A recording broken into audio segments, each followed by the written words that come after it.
Hola amigos, ¿cómo están? Muy buenos días, muy buenas tardes o muy buenas noches, dependiendo de la hora en que escuches este programa. Muchísimas gracias por acompañarme.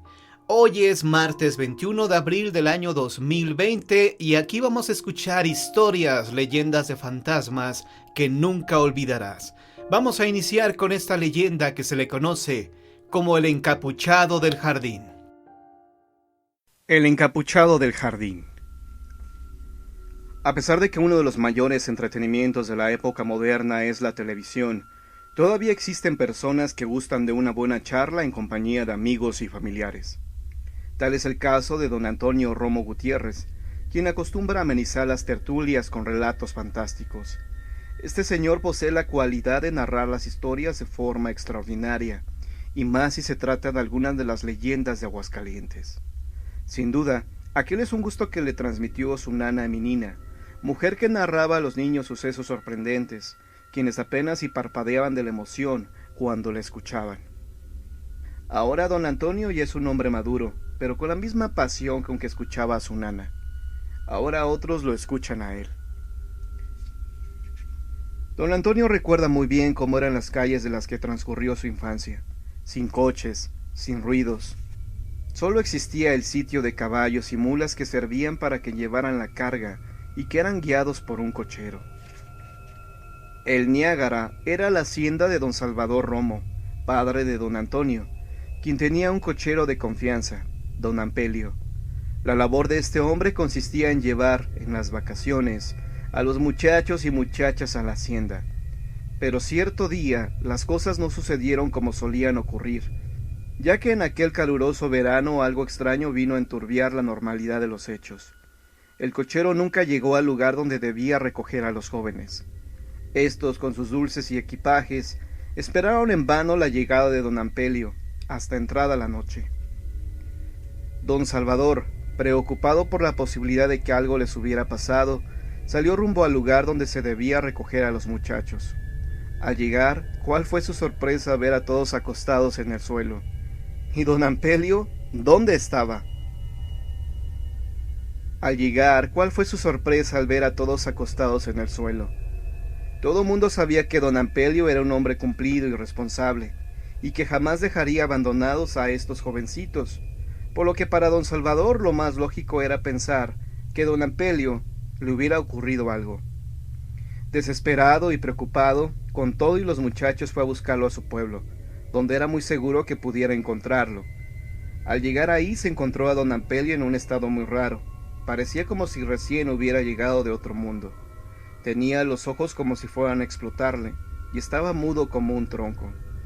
Lo único que pudo decir la esposa del cochero a don Salvador fue que su marido partió hacia el Niágara, pero regresó en menos de lo que cantaba un gallo, con cara de tonto, sin poder hablar, blanco como la leche y con los ojos a punto de salirle de sus órbitas. Después de escuchar el relato de la esposa de don Ampelio, don Salvador regresó con los muchachos a la hacienda. ¿Pero qué era lo que le había sucedido a este hombre? Pasados 8 días, después de que don Ampelio se recuperó totalmente y regresó a su trabajo, don Salvador lo interrogó. La explicación del cochero fue la siguiente.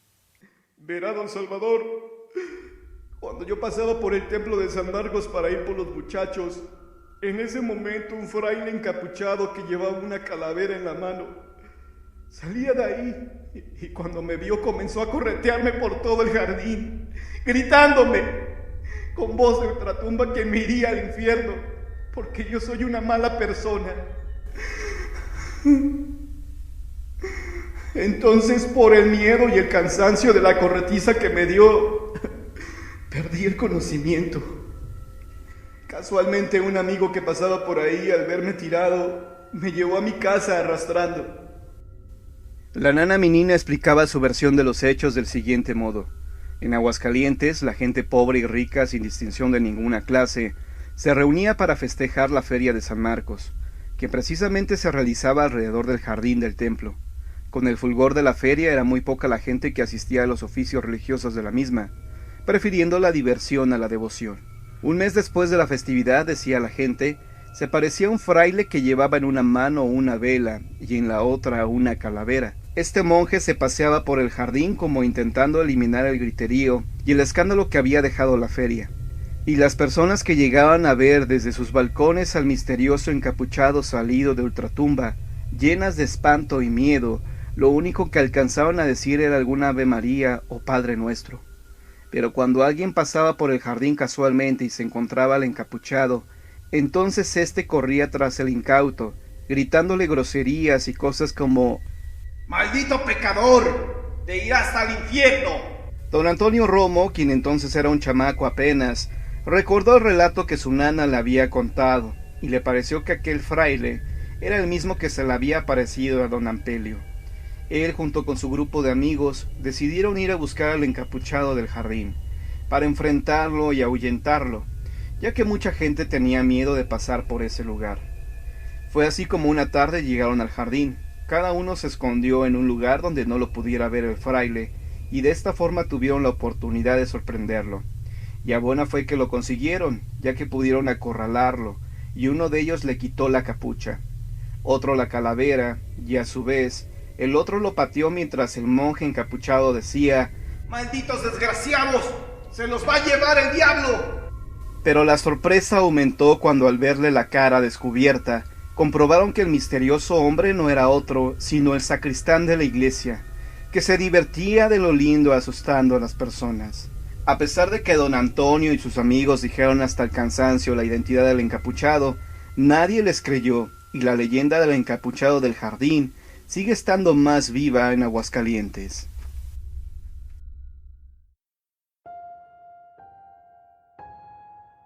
Acabamos de escuchar El encapuchado del jardín, y creo que en todos los lugares, en todos los pueblos, en todos esos sitios apartados, siempre existirán este tipo de historias, de leyendas, de algunos fantasmas que hacen acto de presencia en sus plazas públicas.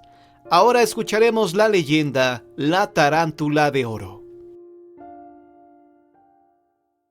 La Tarántula de Oro en Lagos de Moreno, Jalisco. En la población de Lagos de Moreno surgió esta leyenda que nos deja una importante lección de vida.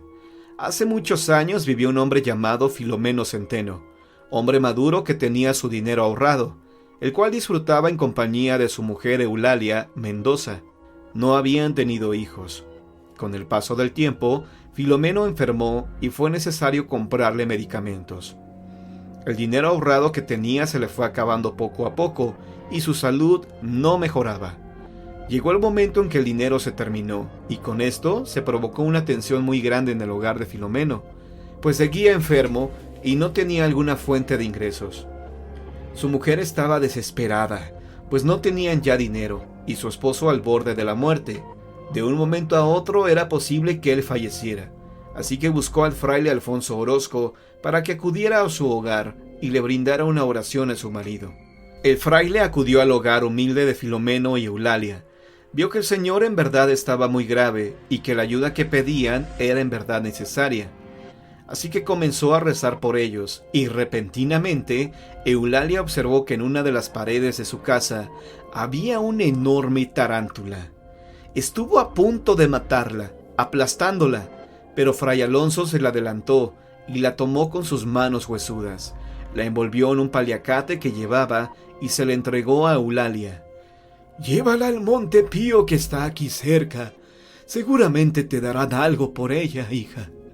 La señora creyó por un momento que el fraile había enloquecido, pero a la vez recordó que él tenía fama de hacer milagros, así que aceptó. Eulalia tomó la tarántula con algo de miedo y salió de su casa, sin importarle dejar al fraile ahí solo con su marido. Cuando llegó al Monte Pío, ingresó con ciertas dudas, pues no sabía qué iba a pasar. Al estar frente del reclutador, destapó la tarántula y descubrió con sorpresa que dicho insecto se había convertido en una tarántula de oro. Le dieron mucho dinero por esta pieza y ella salió de ahí directamente a comprar el medicamento, el cual le ayudó a recobrar la salud a Filomeno. Incluso le sobró algo de dinero para poner un pequeño negocio que con el paso del tiempo les fue generando riqueza. Sanos y ricos, Eulalia se olvidó por completo del fraile y el acto de amor que le había hecho por ellos. Cierta tarde tocó a su puerta el fraile y les pidió que por favor sacaran del Monte Pío a la tarántula de oro. pues era necesario ayudar a otras personas. Pero Eulalia y Filomeno se negaron, pues según ellos no estaban obligados a hacerlo, que eran personas muy ocupadas como para hacer caridad. El fraile Alfonso se retiró muy triste, pues descubrió que la avaricia por el dinero los había cegado. Sin embargo, la justicia divina les tenía su castigo guardado. Cierta noche que el señor Filomeno acomodaba unas cajas en el interior de su casa, al momento de meter la mano en un rincón de la habitación, sintió la picadura de una tarántula, la cual fue mortal, pues al correr el veneno del arácnido en su cuerpo, falleció a los pocos segundos. La señora Eulalia, al ver esto, comprendió que había sido un castigo divino, y después de darle cristiana sepultura a su esposo, se dirigió a la casa de empeño para sacar la tarántula de oro. Eulalia se le entregó al fraile Alfonso y se retiró a su casa. El fraile, en cuanto colocó la tarántula en el piso, ésta recobró su estado natural y se marchó hacia el monte.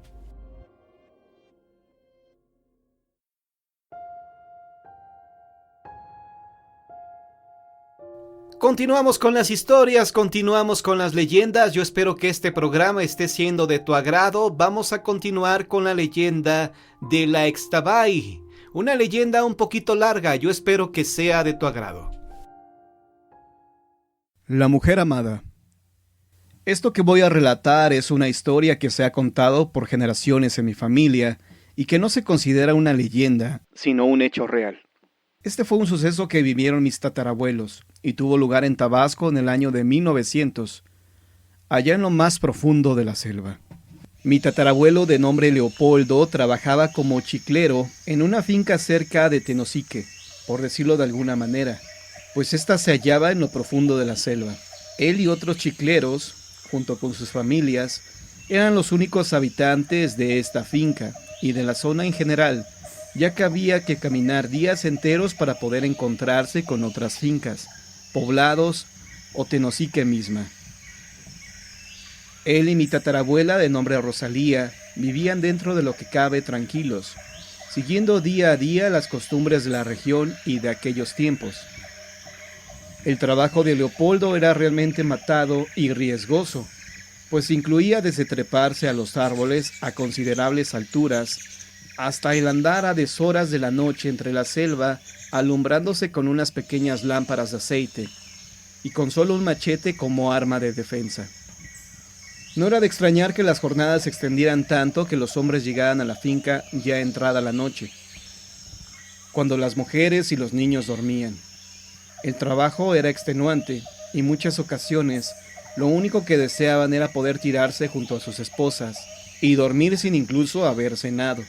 Fue en una de estas ocasiones cuando Leopoldo, mi tatarabuelo, regresaba junto con los demás hombres, muy cansado, con el único deseo de llegar a su pequeña choza para poder descansar un poco al lado de su esposa Rosalía. Tras despedirse del resto de los hombres, siguió su camino, y a tan solo unos metros de su hogar, vio con asombro que Rosalía se encontraba fuera de la pequeña casa, parada justo delante del camino, dándole la espalda. Pero lo que más lo sorprendió fue que vestía un vaporoso y finísimo camisón transparente que dejaba ver su cuerpo completamente desnudo. Furioso le preguntó qué le pasaba, que si se había vuelto loca, y le exigió que entrara a la casa inmediatamente, pero ella no le hizo el menor caso. Él le gritó de nuevo, y con más fuerza, a lo que ella respondió con una risa burlona. Dispuesto a hacerla entrar por la fuerza, se encaminó hacia donde estaba ella, pero al mismo tiempo, ella empezó a caminar sin detenerse, y así comenzó la pesadilla. Sin importar cuánto le gritara, Rosalía seguía caminando hasta que poco a poco se adentró en la selva, lo que volvió el enojo y la furia de Leopoldo en miedo y preocupación por su esposa. Por más que trataba de acelerar el paso, no podía. Sus pies se sentían pesados y torpes. Sus órdenes se volvieron súplicas para que ella regresara junto con él, pero no había respuesta más que la misma risa burlona. Solo de vez en vez, Rosalía volteaba dejando ver su perfil, pero sin respuesta alguna. Llegaron al punto en que la espesura de la selva era tanta que tapaba por completo la luz de la luna, y solo su pequeña lámpara de aceite le alumbraba el camino, y fue ahí donde empezó a darse cuenta de la realidad. Miró con atención a la que creía su esposa, y observó que sus pies no tocaban el suelo. Era como si pudiera flotar, y su pelo se veía más largo de lo normal, pues casi le llegaba a los muslos con un aspecto de suciedad y descuido. El finísimo camisón había desaparecido y su piel desnuda ahora tenía un tono extraño, casi gris verdoso, y como con hongos, que en algunas zonas provocaban la caída de la piel. Un olor fétido comenzó a inundar el ambiente. Con voz temblorosa exclamó: Tú no eres mi esposa, monstruo. ¿Qué clase de asqueroso demonio eres tú? Un miedo descomunal se adueñó de él, al ver que eso que había creído su esposa se detenía de súbito, y su corazón empezó a palpitar más y más rápido al ver que poco a poco se empezaba a girar hacia él. La risa burlona se había convertido ahora en un gruñido endemoniado que denotaba ira y maldad sádica. Con el cuerpo paralizado por el miedo, lo único que pudo hacer fue cerrar los ojos y exclamar: En el nombre de Dios, aléjate. Él es mi pastor y él me protege. En ese momento escuchó un grito desgarrador que le erizó todo el cuerpo, tras de lo cual perdió el conocimiento.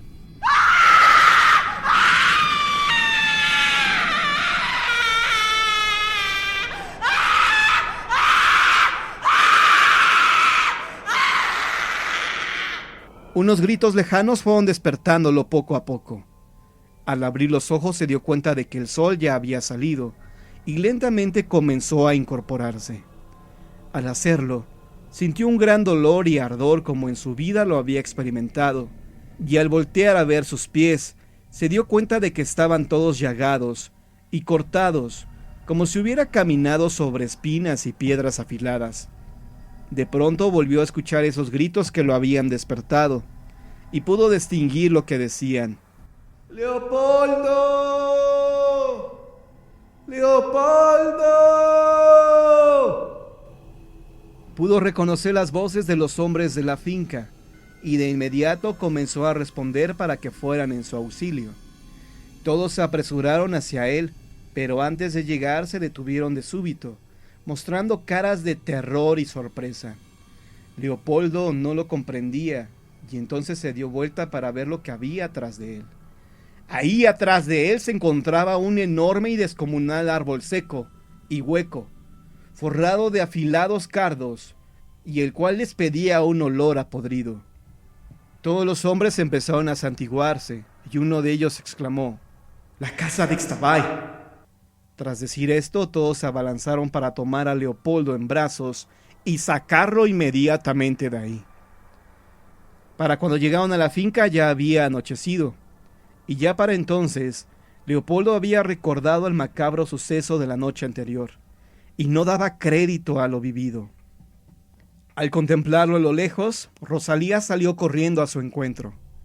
Al sentir el desesperado abrazo de su esposa, Leopoldo no pudo contenerse más y comenzó a llorar como un niño. Ya después de haberse calmado y de recibir la atención propia en sus heridas, mi tatarabuelo relató a todos lo que había vivido la noche anterior.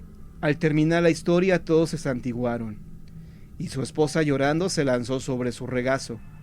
Tras un largo silencio, uno de los hombres mayores tomó la palabra y explicó a Leopoldo que la que se le había presentado no era otra que la misma Ixtabay, un espíritu o demonio que rondaba por la selva en busca de hombres que destruir. Siglos atrás fue un ser humano como nosotros, y se le conocía como Uxcolel, expresó a Leopoldo el anciano y prosiguió: en vida fue la mujer más hermosa de la región. Los hombres que la veían por primera vez quedaban prendados por sus encantos, y ninguna mujer se podía igualar con su hermosura. Su belleza era descomunal, pero por desgracia también su crueldad, soberbia y arrogancia. Todo aquel que la trataba terminaba por alejarse de ella al descubrir la crueldad que habitaba en su corazón.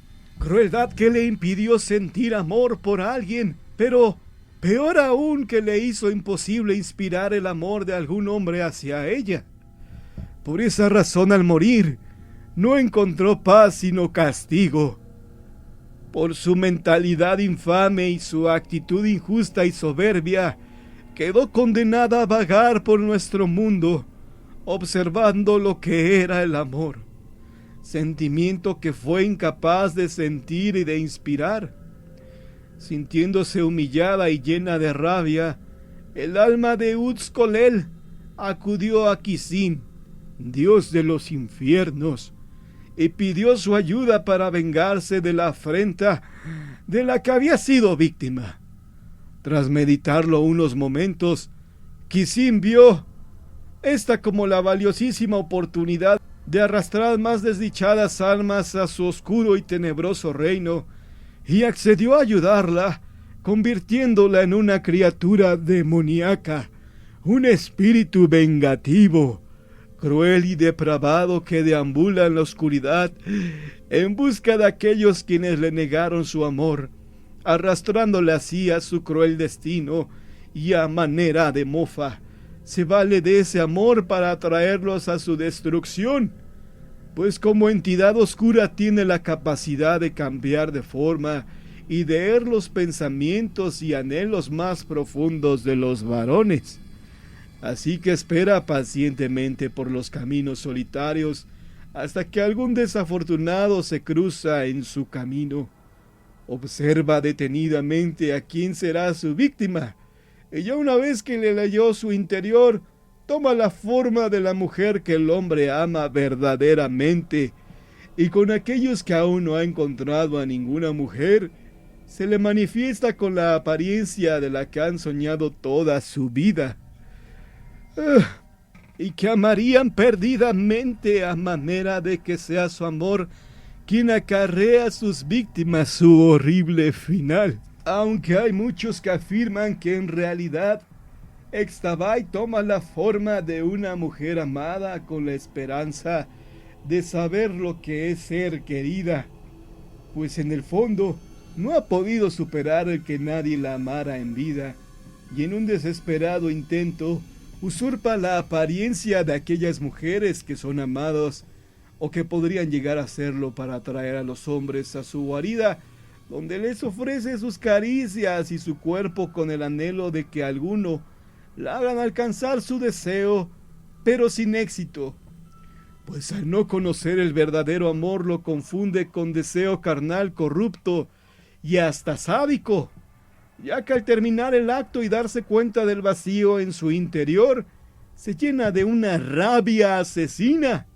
y hace pedazos al que fuera su amante en turno con sus propias garras, mientras lanza alaridos llenos de cólera e impotencia que se pueden escuchar en lo más profundo de la selva, añadió otro de los hombres mayores que ahí se encontraban. La verdad, Leopoldo, tuviste suerte, pues gracias a Dios pudiste despertar de su ilusión antes de que fuera demasiado tarde, y eso te permitió enfrentarla y pedir la ayuda de Dios, concluyó uno de los hombres jóvenes que era amigo y compañero de Leopoldo. Tras haber oído la historia de la macabra mujer que lo había atacado, un frío helado recorrió todo el cuerpo de Leopoldo, y de inmediato buscó los brazos de Rosalía. El tiempo pasó y llegó el momento en que todos preferían actuar como si nunca hubiera pasado nada. Pero algunas noches, ya cuando todos dormían, Leopoldo se levantaba de la cama y se asomaba por la ventana. Contemplaba la oscuridad que reinaba afuera, y de pronto un escalofrío le invadía al recordar que allá afuera estaba ella, y que incluso en ese mismo momento podía estarlo observando sin que él se diera cuenta, esperando la oportunidad de poder concluir lo que había dejado pendiente, y corría rápidamente de vuelta a la cama, y se abrazaba fuertemente a Rosalía como si fuera un niño pequeño.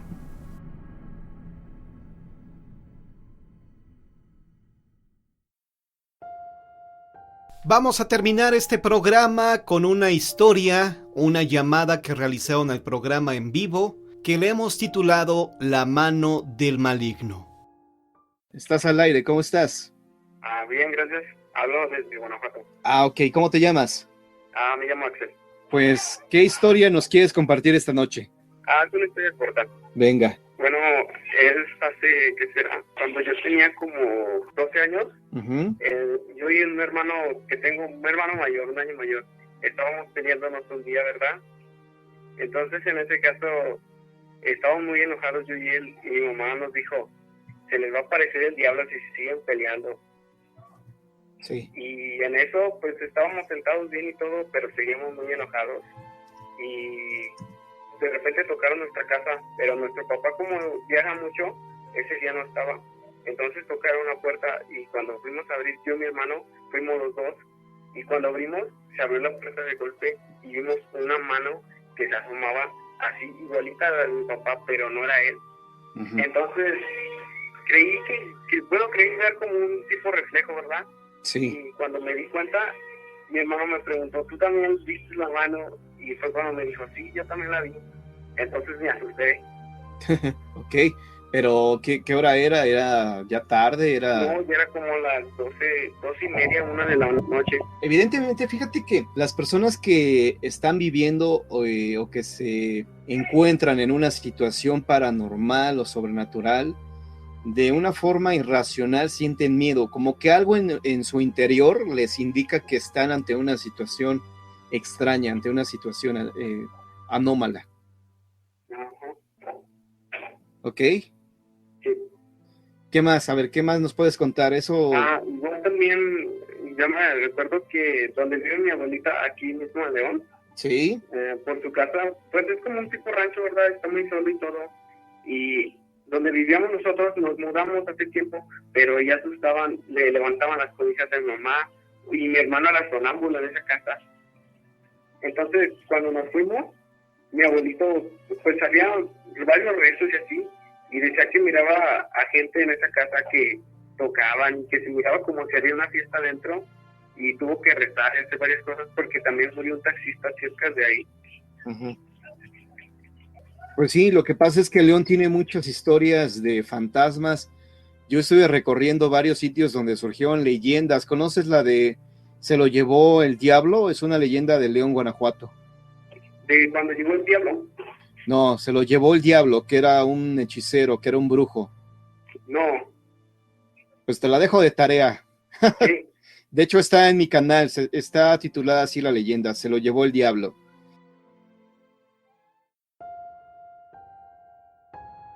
Bien amigos, así llegamos al final de este programa. Yo espero que te haya gustado mucho, ojalá que haya sido así. Déjame tus comentarios, qué te parece, qué te gustaría escuchar o qué no te gustaría escuchar en este programa. Si quieres participar, puedes enviarnos tus historias, tus relatos, que pronto las presentaremos en este programa. Por tu atención y compañía, muchísimas gracias. Recuerda que hoy en la noche nos espera el programa en vivo.